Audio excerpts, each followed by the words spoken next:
ہے۔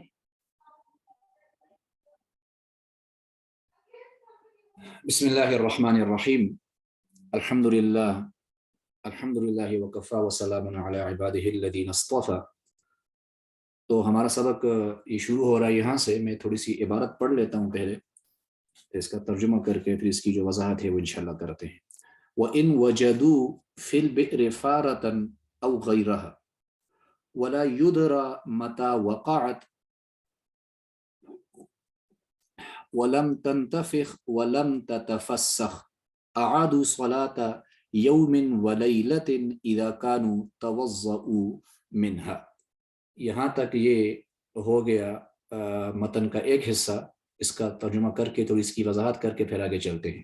تو وَإِن وَجَدُوا، اور اگر وہ پائیں، یعنی وہ واو ضمیر جو فاعل ہے، اس فاعل کا مصداق نمازی ہیں، یعنی وہ نمازی اگر پائیں فی البئر، کنویں میں، فأرتن، کوئی چوہا، او غیرہا، یا اس کے علاوہ کوئی اور چیز، ولا یدرا، اور علم نہ ہو، پتہ نہ ہو، متا وقعت، کہ یہ چوہا یا کوئی اور چیز یہ کنویں میں کب گرے، ولم تنتفخ، اور وہ پھولے بھی نہیں، ولم تتفسخ، اور پھٹے بھی نہیں، اعادوا صلاۃ یوم ولیلۃ، تو یہ لوگ لوٹائیں گے ایک دن رات کی نماز، لیکن آگے شرط لگی ہے کہ وہ لوگ لوٹائیں گے اذا کانوا توضؤوا منہا، کہ جب انہوں نے وضو کیا ہو، منہا، اس کنویں سے، یعنی کنویں میں چوہا پایا گیا یا کوئی اور چیز کنویں کے اندر پائی گئی، لیکن علم نہیں اس بات کا کہ یہ اس کنویں میں گرے کب ہیں،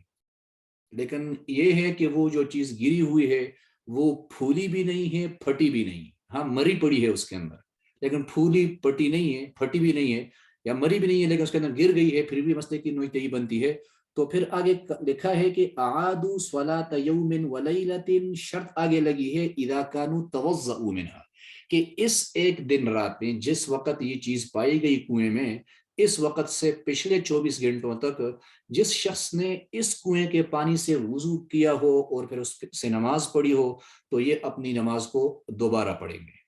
اور آگے مزید اس مسئلے کو بیان کیا گیا ہے، وَغَسَلُوا كُلَّ شَيْءٍ أَصَابَهُ، اور دھوئیں گے ہر اس چیز کو کہ جس تک پہنچا ہو ماؤہا، اس کا پانی، یعنی یہی کنویں کا پانی جس جس چیز کو لگا ہے اس چیز کو بھی دھوئیں گے۔ مثلا کسی نے اگر کپڑے دھوئے ہیں یا اسے برتن دھوئے ہیں یا اور کسی چیز کے لیے اس پانی کو استعمال کیا ہے صفائی کے لیے، تو اس کو بھی دوبارہ کیا کر دیں گے، صاف کر دیں گے، اس کو بھی دوبارہ اس کی صفائی کر دیں گے۔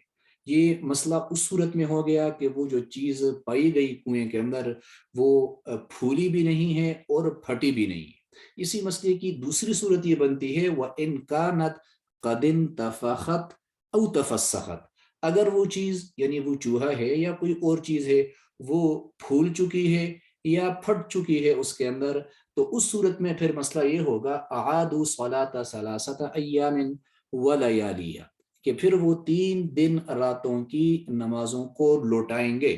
یہاں بھی وہی شرط ہے، یعنی وہ لوگ لوٹائیں گے جو ان 3 دنوں میں اس کنویں کے پانی سے وضو کر کے نماز پڑھ چکے ہوں یا اس کنویں کے پانی سے غسل کر کے نماز پڑھ چکے ہوں، تو ان کے لیے پھر مسئلہ یہ ہے کہ وہ اپنے 3 دن راتوں کی نمازوں کو لوٹا دیں گے۔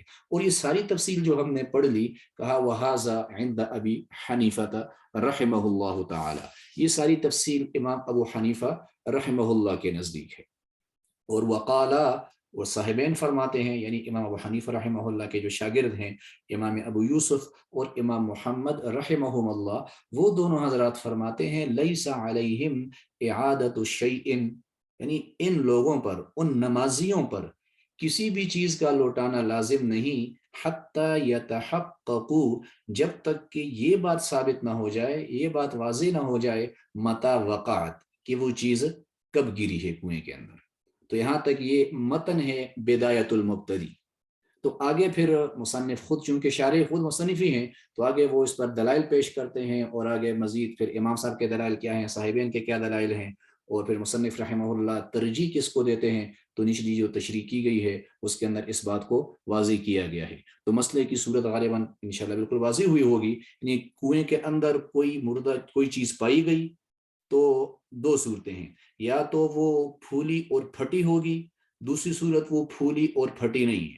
اگر وہ پھولی اور پھٹی نہیں ہے تو اس صورت میں ایک دن رات کی نمازوں کو لوٹانا پڑے گا, اور اگر پھول چکی ہے یا پھٹ چکی ہے تو پھر 3 دن راتوں کی نمازوں کو لوٹانا پڑے گا.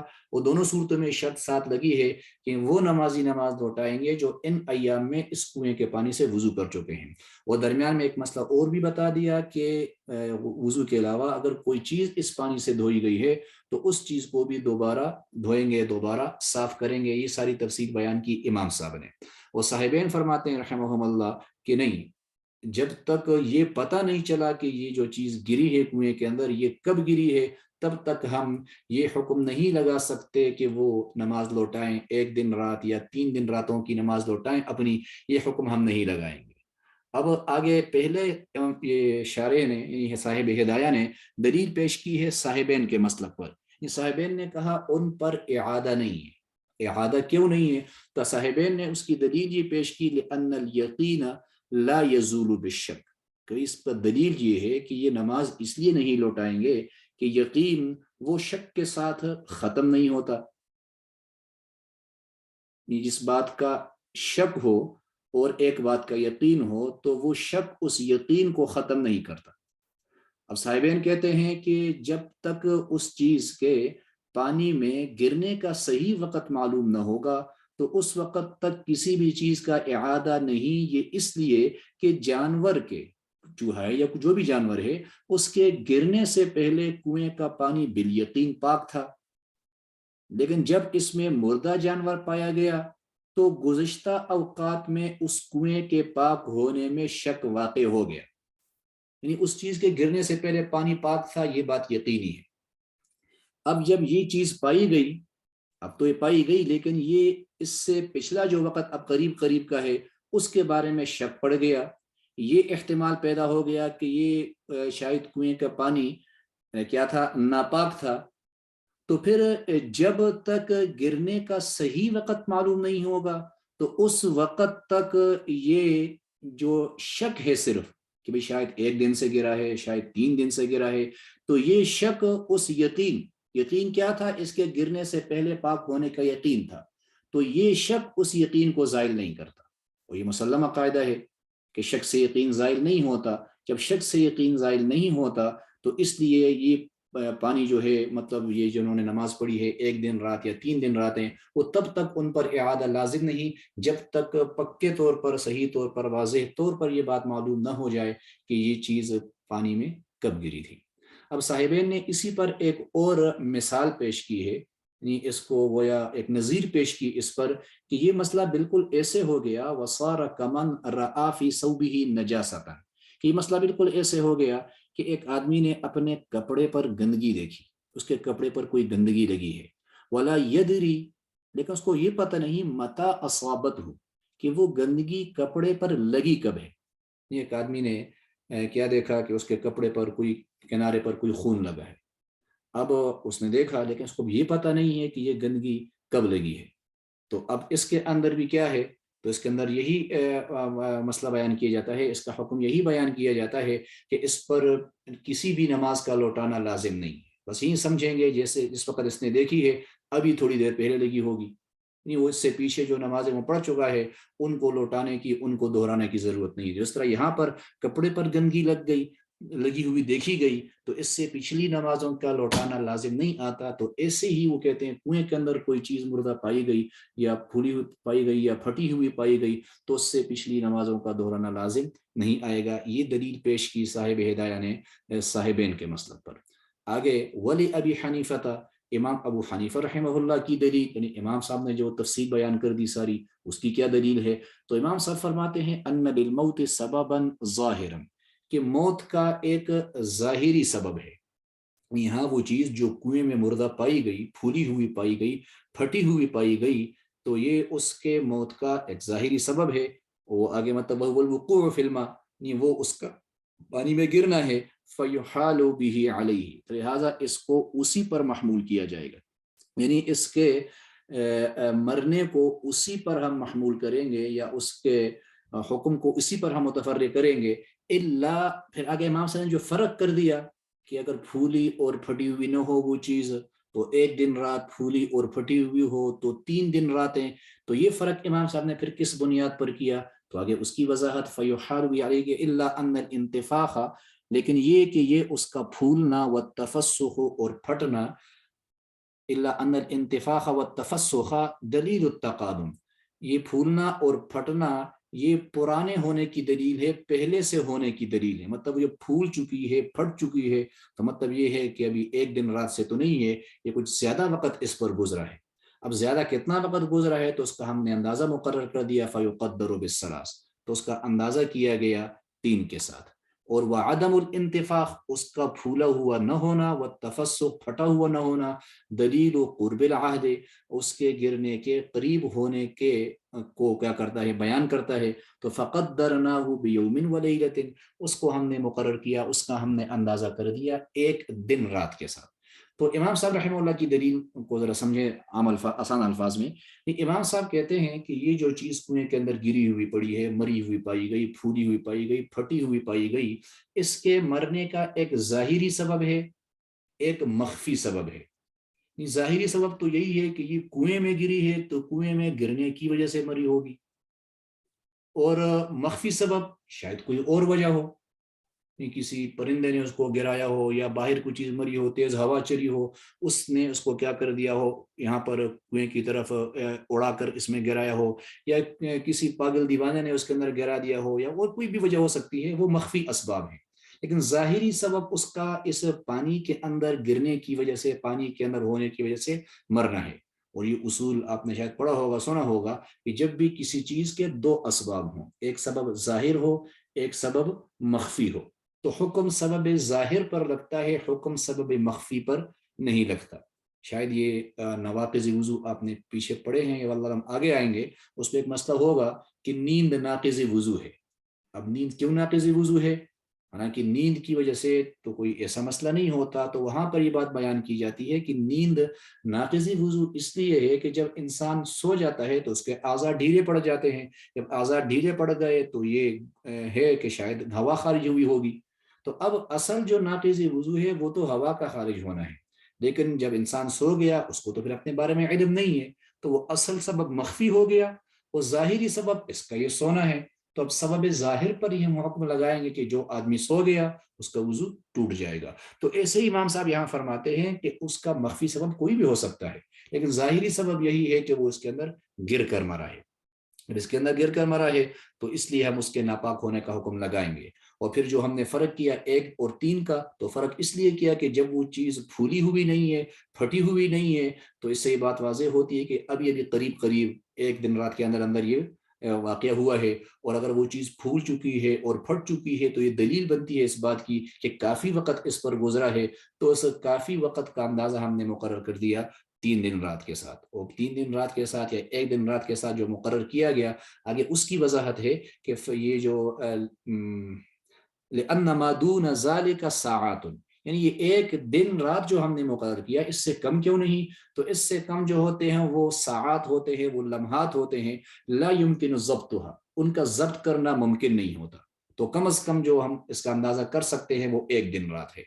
وَأَمَّا مَسْأَلَةُ النِّجَاسَةِ، یہاں سے یہ جو صاحبین نے اوپر ایک تو انہوں نے دلیل پیش کی تھی الیقین لا یزول بالشک، اور دوسری انہوں نے دلیل پیش کی تھی، ایک نظیر پیش کی تھی کہ کپڑے پر اگر گندگی دیکھی گئی تو اس کا مسئلہ تو یہ نہیں ہے 1 دن رات یا 3 دن رات والا. تو یہاں سے اس مسئلے کا جواب دیا جا رہا ہے کہ وہ مسئلہ نجاست، کپڑے پر نجاست کا جو ہونا، اس کو جو صاحبین نے بطور نظیر پیش کیا ہے، اس کو بطور نظیر پیش کرنا یہاں پر درست نہیں ہے. وہ اس لیے درست نہیں ہے کہ وہ مسئلہ اپنی جگہ خود اختلافی ہے. اگر وہ مسئلہ اپنی جگہ کیا ہوتا، اتفاقی ہوتا، تو پھر اس کو بطور نظیر کے پیش کرنا وہ دلیل بن سکتا تھا. لیکن وہ مسئلہ خود اختلافی ہے، جب وہ خود اختلافی ہے تو اس کو بطور نظیر کے پیش نہیں کر سکتے. تو یہاں سے صاحب ہدایہ اس کا جواب دینے کی کوشش کر رہے ہیں. تو وہ اما مسئلۃ النجاسہ، بہرحال وہ گندگی کا مسئلہ، یعنی کپڑے پر جو گندگی لگی ہوتی ہے وہ والا مسئلہ، فقد قال المعلّى، تو معلّى یہ ایک گزرے ہیں، یہ امام ابو حنیفہ اور ان کے ساتھ نہیں، امام ابو یوسف اور امام محمد رحمہ اللہ ان دونوں کے شاگرد ہیں معلّى. تو معلّى رحمہ اللہ فرماتے ہیں ہی علی الخلاف، کہ وہ کپڑے پر گندگی جو لگی ہوئی ہوتی ہے وہ مسئلہ بھی اختلافی ہے. یعنی فیقدر بالثلاث فی البالی وبیوم ولیلۃ فی الطری، یعنی وہ کہتے ہیں وہ کپڑے پر جو گندگی پائی گئی اس کا مسئلہ بھی اسی طرح ہے کہ اگر وہ انسان دیکھے کہ گندگی ایسی ہے کہ جو بالکل پرانی ہے، فیقدر بالثلاث، تو 3 دن رات سے اس کا بھی اندازہ مقرر کیا گیا فی البالی پرانی گندگی میں، وبیوم ولیلۃ فی الطری، اور 1 دن رات سے اس کا اندازہ مقرر کیا گیا ہے تازی یعنی تازہ جو گندگی ہو اس میں. یعنی اس دیکھنے والے نے دیکھا کہ کپڑے پر گندگی لگی ہے، اگر وہ سمجھتا ہے کہ بالکل تازہ تازہ یہ لگا ہے، یہ گند جو لگا ہے، تو پھر 1 دن رات کی نماز لوٹائے گا. اور اگر وہ دیکھ رہا ہے کہ اندازہ ہوتا ہے تو کافی پرانی لگ رہی ہے یہ گندگی، تو پھر 3 دن راتوں کی نمازوں کو لوٹائے گا. تو معلّہ رحمہ اللہ یہی فرماتے ہیں، تو مطلب وہ مسئلہ بھی بالکل اسی طرح ہی ہے. تو لہٰذا اس مسئلے کو پھر بطور نظیر کے یا بطور دلیل کے پیش نہیں کر سکتے. یہ تو اس کا ایک جواب ہو گیا. اسی بات کا آگے دوسرا جواب دیا گیا ہے. یعنی چلو ہم نے صاحبین کی بات مان لی، یہ مسئلہ اتفاقی ہو گیا، پھر بھی صاحبین اس کو بطور نظیر کے پیش نہیں کر سکتے. وہ کیوں؟ ولو سلم سے اسی کو سمجھا رہے ہیں، دوسرا جواب اس کا دے رہے ہیں کہ ولو سلم، اگر تسلیم بھی کر لیا جائے، یہ بات مان بھی لی جائے کہ وہ کپڑے پر دیکھی ہوئی گندگی کا مسئلہ ایسا نہیں ہے، تو فالصوب بمرء عینہ، کہ کپڑا وہ بالکل آنکھوں کے سامنے ہوتا ہے. یہ کپڑا انسان نے پہنا ہوا ہے، بالکل اس میں لگا ہوا ہے، اس پر بار بار اس کی نگاہ پڑتی ہے. اور والبئر غائبۃ عن بصرہ، کنواں تو اس کی نگاہوں سے اوجھل ہوتا ہے. یعنی کپڑے پر تو اس کی نگاہ پڑ رہی ہے بار بار، کنواں تو ہر وقت اس کے ساتھ نہیں ہوگا، جہاں جائے کنواں بھی ساتھ جائے گا، ایسا تو نہیں ہے، کنواں تو اس کی نگاہوں سے اوجھل ہوتا ہے. تو جب یہ بات یہ ہے تو فیفترقان، یہ دونوں مسئلے الگ ہو گئے. جب دونوں مسئلے الگ ہو گئے تو بات یہ ہوئی کہ اب کپڑے والے مسئلے کو اس یعنی کنویں والے مسئلے کو کپڑے والے مسئلے پر قیاس نہیں کر سکتے، کیونکہ یہ دونوں کی نوعیت الگ ہے. جب نوعیت الگ ہے تو اس کو پھر اس پر قیاس کرنا یہ قیاس مع الفارق ہو جائے گا، اور قیاس مع الفارق درست نہیں ہوتا. جی ٹھیک ہے انشاءاللہ جی. پچھلا مضمون ختم ہو گیا، تو آگے پھر نئی فصل ہے انشاءاللہ، یہاں سے پھر اگلے سبق کی ابتدا کریں گے.